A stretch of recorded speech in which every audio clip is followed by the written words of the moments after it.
Merhaba arkadaşlar, ben Güliz Kaya. Kanalıma hoş geldiniz arkadaşlar. Bugün sizlerle yeni bir çanta videosu paylaşmak istiyorum.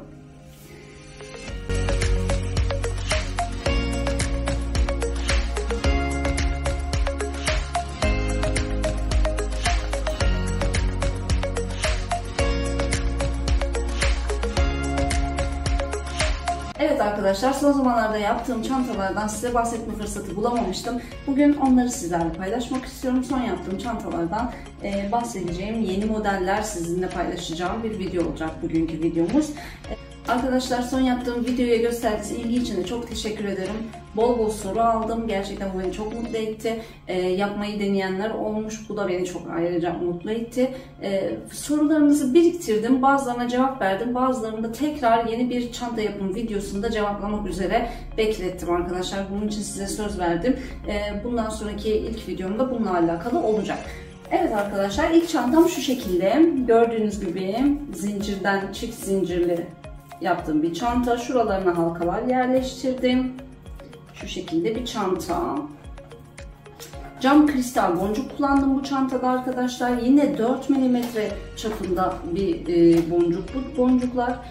Ayrıca 25 dizi kadar boncuk kullandım. Yaklaşık 25 dizi boncuk kullandım. Eğer son çanta yapım videomu izlediyseniz orada detayları görebilirsiniz. Orada da 25 dizi boncuk kullanmıştım ve 4 mm'ydi. Bu da aynı şekilde 4 mm yaklaşık 25 dizi boncuk buraya harcadım arkadaşlar. Yine aynı şekilde şu kısımları yaptım. Yani yaklaşık bir dikdörtgen yaptıktan sonra ben kenarlarını yine sonrasında tamamladım. Bu sefer kenarlarını çok kalın yapmadım. Sadece 2 dizi şeklinde, yani 2 ilmek şeklinde geçtim kenarlarını. Bu şekilde bir çanta oldu. Arkadaşlar, şimdi ben şu boncukları bir dükkandan aldım. Yalnız 20 dizi almıştım ve yetmemişti. Daha sonrasında gittim başka bir dükkandan aynı rengi almaya çalıştım. Ama gördüğünüz gibi şurada, bilmiyorum fark eder misiniz? Tam olarak aynı renk değilmiş. Ton farkı var. Buna lütfen çok dikkat edin boncuk alışverişi yaparken. Ben bunun olmasını bekliyordum ama yine de çok yakın gelmişti. O yüzden de aldım. Tekrar geri gidip değiştirmek istemedim. Ancak gördüğünüz gibi çok ufak bir farklılık. Son, çünkü yetmemişti. Şuraları tamamladım. Ve şuradaki üst sırayı tamamladım. Çünkü böyle alçak bir çanta elde etmiştim. Onu tamamlamak istedim. Biraz daha yükseltmek istedim. Onun için son aldığım boncukları kullandım ama gördüğünüz gibi iki farklı ton oldu. Siz de bunun olmasını istemiyorsanız, eğer bir boncuk aldıysanız ve yetmediyse, sonra aynı dükkana gidip aynı boncuklardan alın. Çünkü çok benzer olduğunu düşünebilirsiniz ama benzer değil. Bir tane, iki tane örnek yanınızda götürseniz bile belki şaşabilirsiniz. O yüzden aynı dükkandan aynı alışverişi yapmanızı tavsiye ederim. Çok güzel bir çanta oldu şu şekilde. Şöyle gösterebilirim.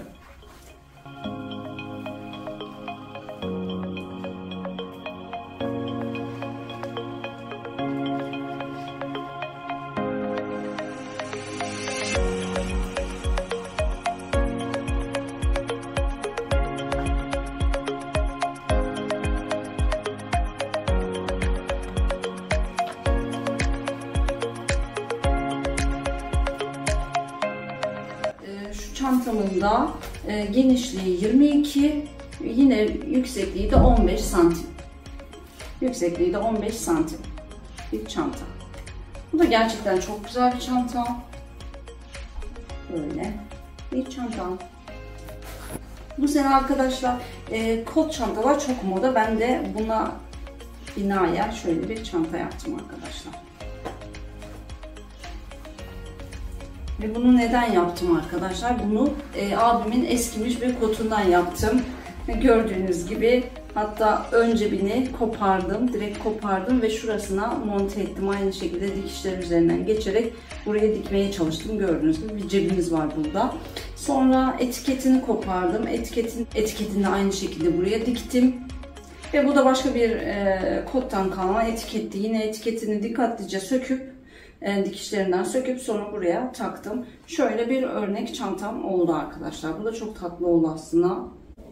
Şöyle bir çanta oldu arkadaşlar. Şuraya da daha sonrasında dikişli bir kısmını kenardaki dikişli bir kısmını koparıp ve kenarlarını da şöyle tiftiklendirip iyice o tiftiklerden sonra kalan ipleri de temizleyip bu şekilde buraya ekledim. Şöyle bir aparatım var arkadaşlar, gördüğünüz gibi. Ben bunu daha önce takı için aldığım bir aparattı. Buraya monte ettim bunu da. Dikişle geçtim açıkçası. Yine misinayla buraya diktim. İsterseniz eğer şunu şöyle açabiliyorsunuz. Bu güzel bir aparat.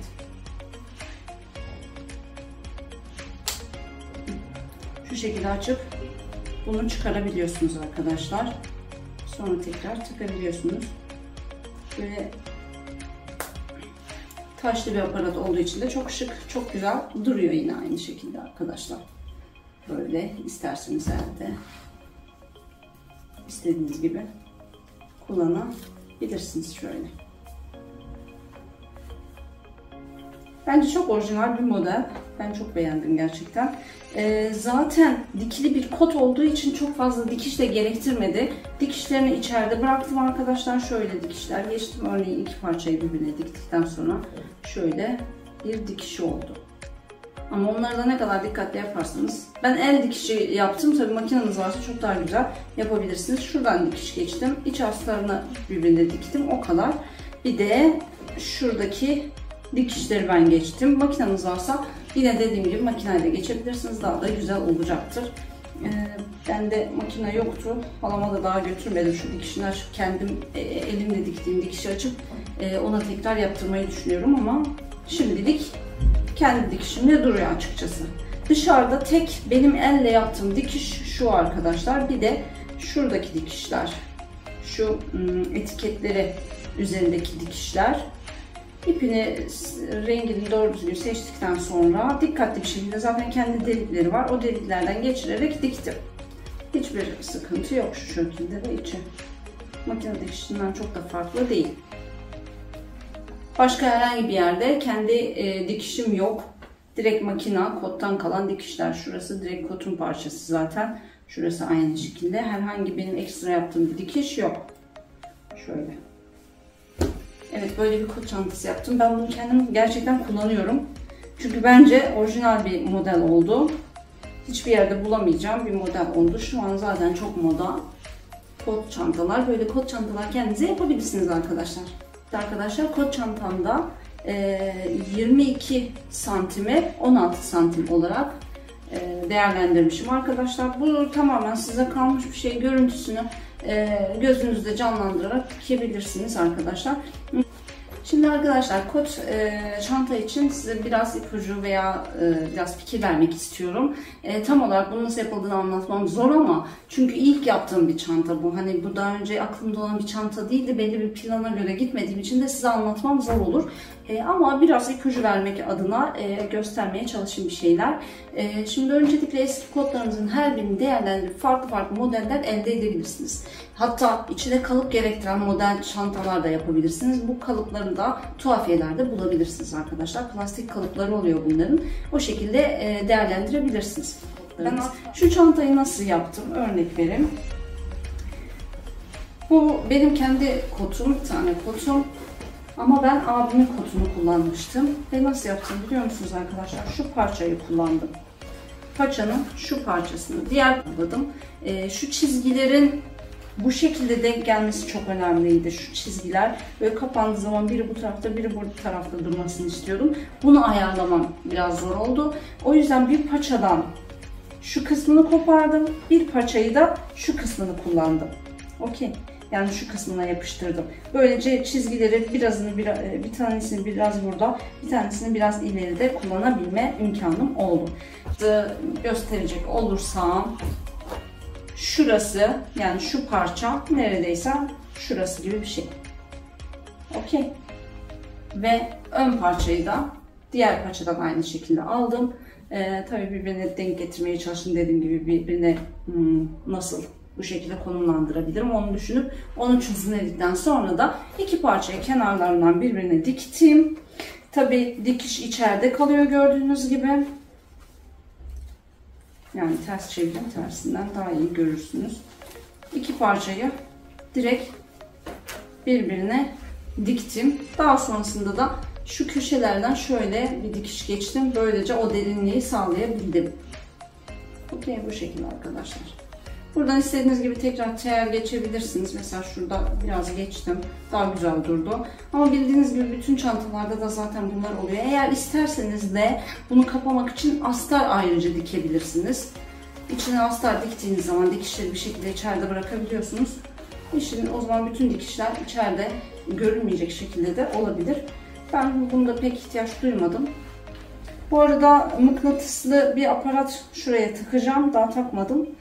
Mıknatıslı aparatlar takarak şuradan şöyle de sağlayabilirsiniz arkadaşlar. Şöyle bir çanta. Buradaki taşlı aparatı da tabii ayrı bir şıklık katıyor arkadaşlar.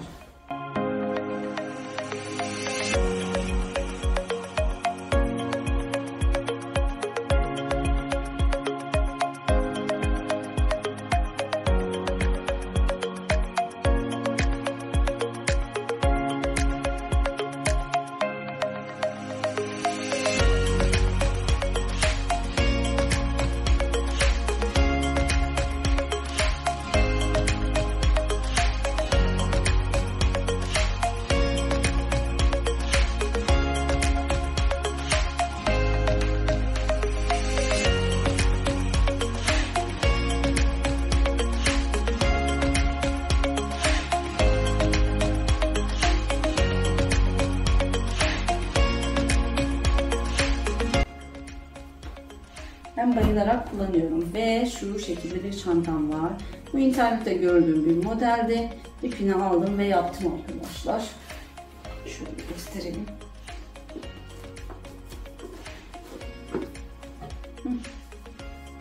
Bu şekilde bir çanta. Bir el çantası. Evet. Çok basit bir dikişi var aslında. Sadece trabzanlar geçiyorsunuz. Birbirine çok yakın, arada sadece bir ilmek boşluk bıraktığımız trabzanlardan yaptığımız bir çanta. Şöyle öncelikle bir zincir çektim. Daha sonra o zincir üzerine iki taraflı olarak trabzanlarımı yerleştirdim. Ve şu şekilde sürekli üzerinde örerek gittim.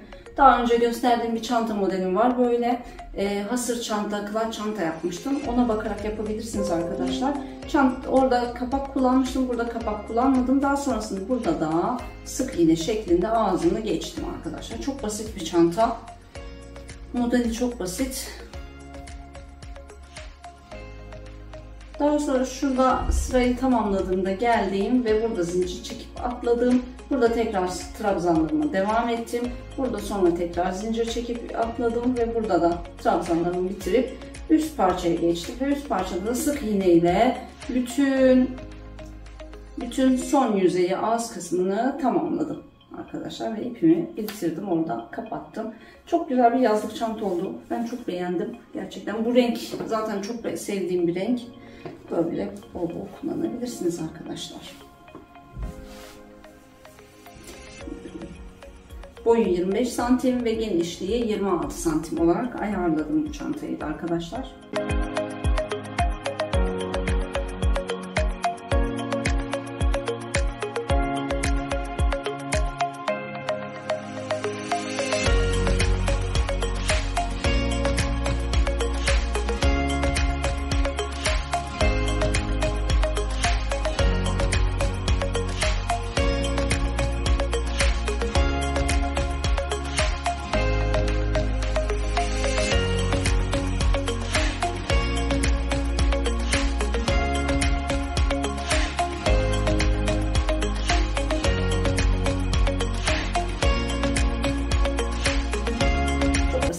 Kolay bir çanta. Ve en son şu çantamı göstermek istiyorum. Ben şimdi içine bir kitap koydum. Çok sık yapmanız gerekiyor. Aslında son kristal boncuktan yaptığım çanta modelinin aynısı. Sadece bu sefer kulbu eksik ve genişliği daha uzun bir çanta. Ayrıca da boncukları 8 milimetrelik boncuklar. Burada 4 farklı renk kullandım. Morun iki rengini, yani lila ve biraz mor rengi kullandım. Ayrıca da açık pembe ve şöyle koyu pembe. İnternetten bulabildiğim, açıkçası Trendyol'dan sipariş verdiğim boncuklardan yaptım arkadaşlar. Petek boncuk, 8 milimetrelik petek boncuk, plastik petek boncuklar kullandım. Daha sonrasında şuralarına halka geçirdim bu sefer. Böyle çift zincir kullandım. İsterseniz şu şekilde, isterseniz şu şekilde kullanabileceğiniz çok şık bir çanta elde ettik böylece arkadaşlar. Gerçekten bayıldım ben bu çantaya.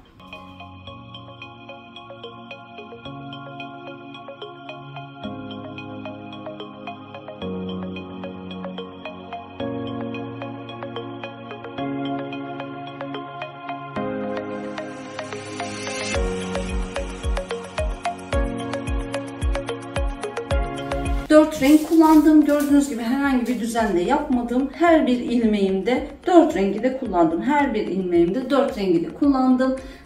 Belli bir düzen oluşturmamaya çalıştım. Özellikle karışık dursun diye.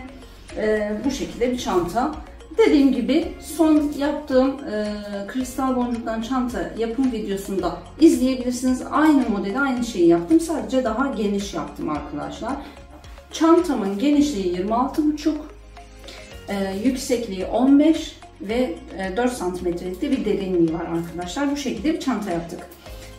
Kapağını siz daha geniş yapabilirsiniz. Daha ya da geniş değil de dar yapabilirsiniz. Ben şu şekilde yine aparatlar ekledim. Mıknatıslı aparatlar ve kapanıyor. Bu şekilde bir çanta arkadaşlar. Ben şimdi içine kitap koydum. Kitabı da çıkarabilirim. Kitapsız olarak nasıl durduğunu da görebilirsiniz. Şu şekilde. Aslında bunu bayağı sık yapmıştım ama yeğenim elinde oynaya biraz düzenini bozmuş. Şu şekilde bir çanta. Ben çok beğendim bu çantayı. Gerçekten çok güzel bir çanta.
Evet arkadaşlar, bugünlük size göstereceğim modellerim bu kadardı.